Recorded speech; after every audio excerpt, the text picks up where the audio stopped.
begins with God's decision to come to earth as a human baby. But that story begins with God's reasons for doing such an unexpected thing. Of course, we don't have any recordings from these very beginnings of the Christmas story, but we do have records of the way that God has interacted with humanity down through the ages. And so, we can imagine how God's conversation with the angels, explaining the plan, might have gone. Holy, holy, holy Lord, God of power and might, heaven and earth are filled with your glory. Thank you, my angels. You, of all my creation, are most unchanging. You can rely on us, Lord. I know I can, and that is why I've gathered you here. I have an exciting announcement. Holy, holy, holy Lord, God of wisdom and strength, your every plan is right and good. I'm going to do a new thing, something I have never done before, not since I spoke the first star into existence or dreamed up the waters in the land. Everything in all of creation flows from me, but I have never before drawn near to my creation as I plan to do now. What do you mean? How will you draw near to creation? You know that my most essential nature is love. What makes me who I am, the source of all life, is the truth that I reach out in love. I create out of love. Light and dark, the joy of dawn and the rest of night, all are an expression of my love.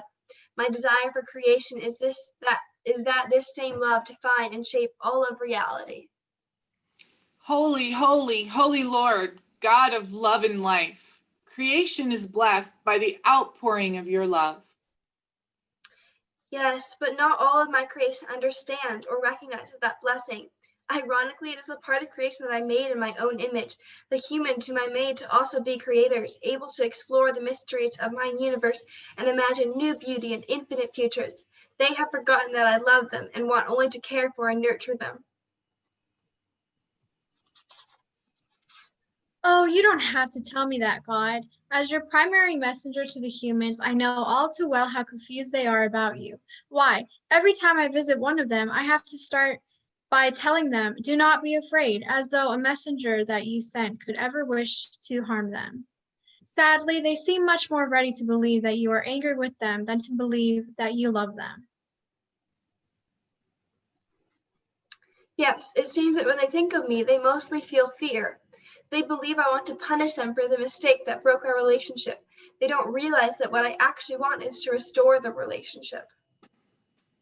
As your angel of war against the forces of evil, I know I may be a bit more confrontational than Gabriel, but isn't it more important that people fear you? If they don't, then they may continue to reject you and lose the wisdom and goodness of your guidance. Well, we must fight true evil, but I did not create people to be my enemy. I created them to be in relationship with me. The problem came when they decided that they wanted to be independent and strong on their own. That's when they tried to make themselves like me, thinking they could know everything themselves. They did not want to need me, and so they turned away from me. It broke my heart. Holy, holy, holy Lord, God of self-giving love, you mourn your people's betrayal. I do. I mourn the separation from those whom I made to walk with me and talk with me. I mourn that they no longer trust me. I mourn that they cannot hear my voice. I try to speak to them in so many different ways. I send them love notes in the multicolored sky at sunrise. I pack lessons about growth and goodness into the tiny seeds that swell into tall trees. I boom to them in thunder and talk about the danger of path they have chosen. And I whisper in the snowfall about the soft landing they will find if they only fall into my arms. But they miss my messages, or else they attribute them to Mother Nature, not knowing that she is me. They continue to fight for independence and control, and they protect the lie that they are self-sufficient, needing nothing from anyone, least of all from me. Indeed, the people need more direct messages. That is why you made me your messenger, is it not? So that I could carry your messages to the people in the words that they could be understood. Of course, some of them are better at listening than others. The judge Gideon kept devising tests for you to see if my words to him were true. But you proved the truth of your message, and eventually he followed your commands, even when they seemed like foolishness. And there are others, like Daniel, who eagerly received your messenger Indeed, he longed for my return. The humans did not all reject you and your messages to them. Gabriel, you are faithful and you carry my word truly, but I cannot rely only on your angelic messages to call my people back to relationship with me. For one thing, you do scare them. And anyhow, I do not want to always have an intermediary. I want to be known by my people directly, and I want to know them as well, in all the frailty and limitations of their being. That's why I've devised a new solution. Holy, holy, holy Lord, you are the creator of all that is. Your solution will be good. I think what the heavenly hosts are saying is we are all eager to know what this new solution is. My plan is drawn from the nature of human creatures. They have bodies as well as spirits, and they assign importance based on those bodies. They are suspicious of things they cannot see and touch because such things are harder to understand, and they want to believe that they understand everything. Since I do not have a body, the people struggle to hear me or to understand that I want them to trust me and love me again. But there is one group of humans who do recognize me.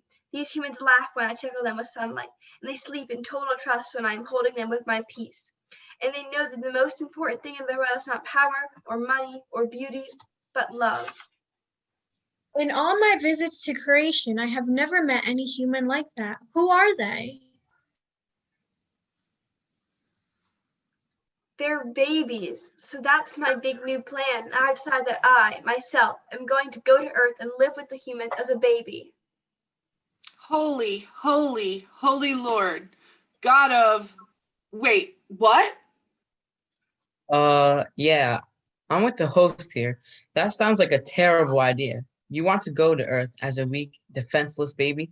Babies are incredibly vulnerable. They cannot even feed themselves, and the bigger humans don't always care for them as they should.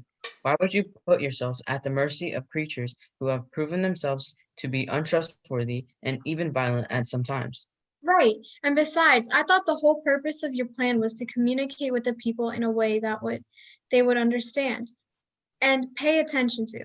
But if the humans don't listen to me when I come in shining robes with words of wisdom, why would they pay attention to a baby who cannot even speak? You don't yet understand. I don't want the people to listen to me. I want a relationship with them. I want to share life and love with them. I don't want them to just believe things that I tell them. I want them to know me, and I want to know them. Words are important, but sometimes they get in the way, and there is certainly more to love than what can be communicated with words.